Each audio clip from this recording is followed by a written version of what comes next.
ಮೇ 4ರಂದು ಬೆಳಗ್ಗೆ 8 ಗಂಟೆಯಿಂದಲೇ ಪಂಚರಾಜ್ಯಗಳ ವಿಧಾನಸಭಾ ಚುನಾವಣೆ ಫಲಿತಾಂಶ ಪ್ರಕಟ ಆಗುತ್ತೆ.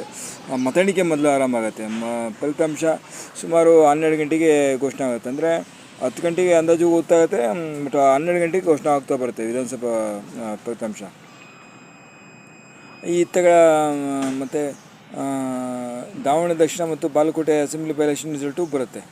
ಈಗಾಗಲೇ ಗೊತ್ತಿರುವಂತೆ ಚಿಕ್ಕಮಗಳೂರು ಜಿಲ್ಲೆಯ ಶೃಂಗೇರಿ ವಿಧಾನಸಭಾ ಕ್ಷೇತ್ರದ ಮರು ಮತ ಎಣಿಕೆ ಕಾರ್ಯ ಮುಕ್ತಾಯ ಆಗಿದೆ. ನಿನ್ನೆ ರಾತ್ರಿ 7 ಗಂಟೆಯಿಂದ ಅಂದರೆ ಶನಿವಾರ ಮೇ 2 7 ಗಂಟೆಯಿಂದ ಬೆಳಗಿನ ಜಾವದವರೆಗೂ ಮರು ಮತ ಎಣಿಕೆ ನಡೀತು. ಮರು ಮತ ಎಣಿಕೆಯಲ್ಲಿ ಕಾಂಗ್ರೆಸ್ ಅಭ್ಯರ್ಥಿ ಟಿ ರಾಜೇಗೌಡ ಅವರಿಗೆ ಸಿಕ್ಕಿದ್ದ 569 ಮತಗಳ ಪೈಕಿ 250 ಮತಗಳು ತಿರಸ್ಕೃತ ಆಗಿವೆ. ಆಮೇಲೆ ಇವರು BJP ಅಭ್ಯರ್ಥಿ DN ಜೀವರಾಜ್ ಅವರಿಗೆ ಸಿಕ್ಕಿದ್ದ 692 ಅಂಚೆ ಮತಗಳ ಪೈಕಿ 2 ಅಂಚೆ ಮತಗಳು ತಿರಸ್ಕೃತವಿವೆ.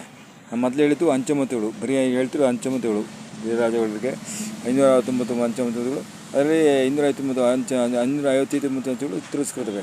ಸೊ ಹೀಗಾಗಿ 52 ಅಂಚೆ ಮತಗಳಿಂದ DN ಜೀವರಾಜು ಗೆಲುವು ಸಾಧಿಸಿದ್ದಾರೆ ಅಂತ ಹಂಗೆ ಹೇಳಿಲ್ಲ, ಮುನ್ನಡೆ ಸಾಧಿಸಿದೆ ಅಂತ ಹೇಳಿದರೆ ಅಷ್ಟೇ. ಗೆಲುವು ಸಾಧಿಸಿರುವೆ ಘೋಷಣೆ ಮಾಡೋಂಗಿಲ್ಲ. ಯಾಕೆಂದರೆ ಫಲಿತಾಂಶ ವರದಿನ ಹೈಕೋರ್ಟ್ ಸಲ್ಲಿಸಬೇಕು ಚುನಾವಣಾ ಆಯೋಗದ ಅಧಿಕಾರಿಗಳು ಆಮೇಲೆ ಅದು ಘೋಷಣೆ ಆಗುತ್ತೆ. ಸೊ ಈಗ BJP ಅಧ್ಯಕ್ಷ B ವಿಜೇಂದ್ರ ಮತ್ತು ಸೇರಿದಂತೆ ಎಲ್ಲ BJP ಬಳಗ ಫುಲ್ಲು ಸಂಭ್ರಮಾಚರಣೆ ಮಾಡಿದ್ದಾರೆ. ಕೊನೆಗೆ ಸತ್ಯಕ್ಕೆ ಜಯ ಸಿಕ್ಕಿದೆ ಅಂತ.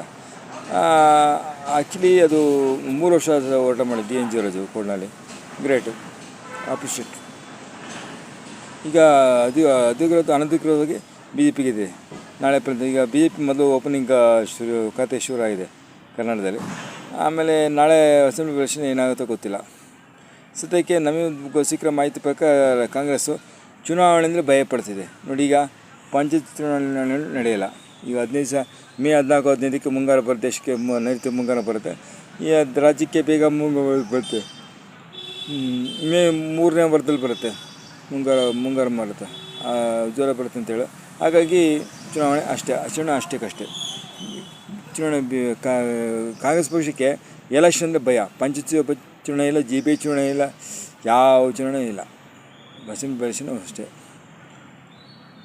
ಹಾಗಾಗಿ ಕಾಂಗ್ರೆಸ್ ಪಕ್ಷಕ್ಕೆ ಎಲೆಕ್ಷನ್ ಅಂದರೆ ಭಯ. CM ಅವರೇ ಐತೆ ಸದ್ಯ, ಏನಾಗುತ್ತೋ ಗೊತ್ತಿಲ್ಲ. ಈ ತಿಂಗಳಂತೂ ಗೊತ್ತಾಗತ್ತೆ ಯಾರಂತ.